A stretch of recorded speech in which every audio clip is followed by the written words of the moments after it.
Bezrat Hashem, Endva Torah, Parashat Matot. La Torah nous dit, Umikne Rav aya livne Reuven ou livne Gad atzum meod. Les enfants de Reuven, la tribu de Reuven, la tribu de Gad avaient des troupeaux énormes. Et voilà qu'Am Israël, après 40 ans de tournée dans le désert, arrive aux frontières de Eretz Israël. Et là, Am Israël est prêt à traverser de l'autre côté du Jourdain. Il vient, Bnei Gad ou Bnei Reuven, chez Moshe Rabbeinu. Il dit, s'il vous plaît, Moshe Rabbeinu, est-ce qu'on peut s'installer ici et de ne pas traverser le Jourdain? La Torah nous dit, Moshe s'énerve. Il leur dit, c'est exactement la faute des explorateurs. Quand je les ai envoyés et ils ont décidé de rester dans le désert et leurs frères les ont suivis, on a tourné dans le désert 40 ans. Vous êtes en train de répéter la même faute. À cause de vous, tous les autres tribus vont entendre, ils vont dire que vous voulez pas passer, eux aussi ne veulent pas passer. Et là, on va tourner au camp combien des années? Et Chaz Veshalom disent non, Chaz Veshalom, nous irons en avant avec nos frères pour qu'ils s'installent en Israël et ensuite on retournera. Mais entre-temps, juste avant de venir avec vous, on construira des enclos pour nos troupeaux, on construira des maisons pour nos femmes et nos enfants et ensuite on vous accompagnera. Viens mon cher rabbin, il leur dit non. Vous voulez venir aider à vos frères, j'accepte. Mais d'abord, vous construirez des maisons pour vos femmes et vos enfants, et ensuite, vous construirez des enclos pour vos troupeaux. Le commentateur nous font remarquer que dans toute cette paracha, où Moshe Rabbeinu, il parle à Bnei Gad ou Bnei Reuven, même pas une fois qu'ils ont dit Bezrat Hashem, Imirtze Hashem, qu'Hashem nous aide, même pas une fois. Et c'est Moshe Rabbeinu qui leur dit à chaque fois que Bezrat Hashem, vous allez construire des maisons pour vos femmes et vos enfants. Bezrat Hashem, vous allez construire des enclos. Et vous allez, Bezrat Hashem, venir avec nous faire la guerre en Israël, installer vos frères et retourner à votre place. Qu'est-ce qui se passe exactement ici? Bnei Gad ou Bnei Reuven donnent de l'importance à leurs biens matériels plus que leur famille. Ils veulent construire des enclos à leurs troupeaux avant de construire des maisons pour leurs enfants et leurs femmes. Qu'est-ce qui se passe? Ça veut dire quoi? Le business est plus important que la famille? Sachez, Rabotai, que ceci est un exemple de la vie. Pour certaines personnes, malheureusement, oui, ils font de l'argent, mais ils perdent la tête. Ils savent plus de priorité. Ils savent plus qu'est-ce que c'est important de la vie. Pour eux, rien que c'est de faire de l'argent. Mais est-ce que ça prend priorité sur la femme et les enfants? Est-ce que tu négliges ta femme et tes enfants? Oui, tu les achètes avec de l'argent, mais c'est de la négligence. C'est exactement la leçon que Moshe est en train de dire à Bnei Gad ou Reuven.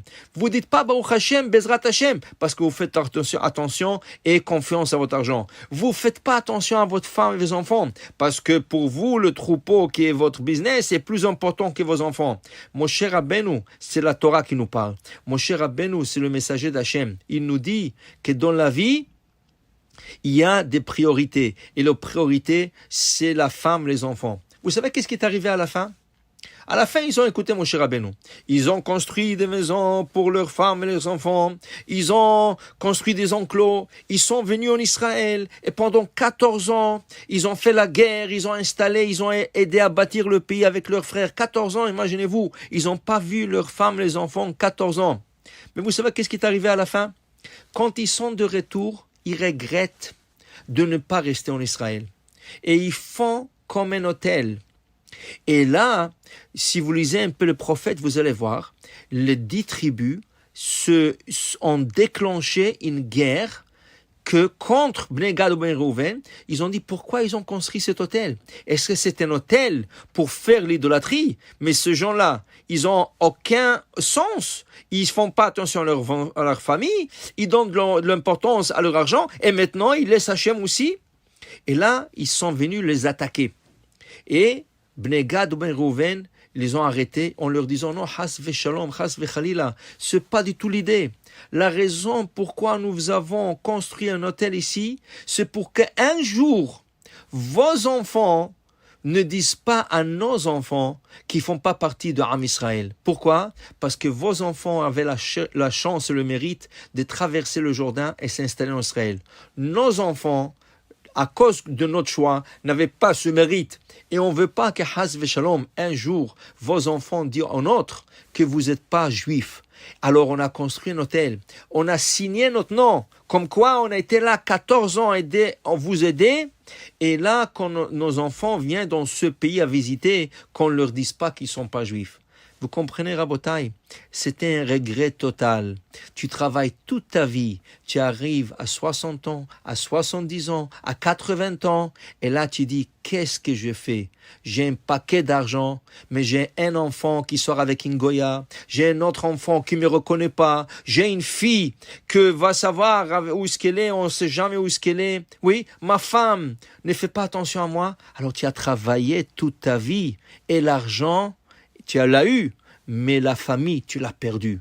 Il faut savoir, la famille, c'est une priorité. Les enfants, c'était une priorité. L'argent, c'est un moyen, c'est pas un but. Alors dans ce cas, oui, on a besoin d'argent pour faire le Shabbat, pour faire le fête, pour acheter des mitzvot, pour faire des dons à des synagogues, pour faire des dons à des kolélim. On a besoin de tout ça. Mais c'est pas un but de la vie. Un but de la vie. Le but de la vie, c'est élever une famille éduquée dans la Torah au mitzvot, respecter sa femme.